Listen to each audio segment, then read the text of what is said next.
বাংলাদেশের জাতীয় ফুলের নাম কি? শাপলা, ওয়াটার লিলিস।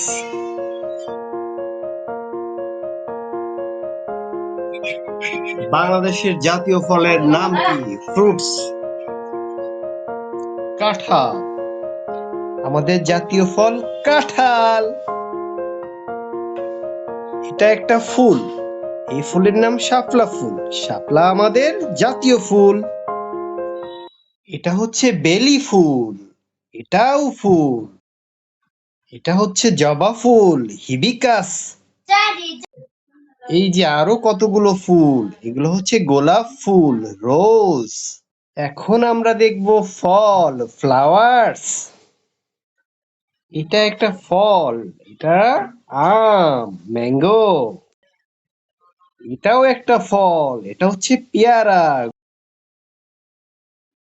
এটাও একটা ফল, আম, ম্যাঙ্গো। ও আরো একটি ফল, কলা, ব্যানানা।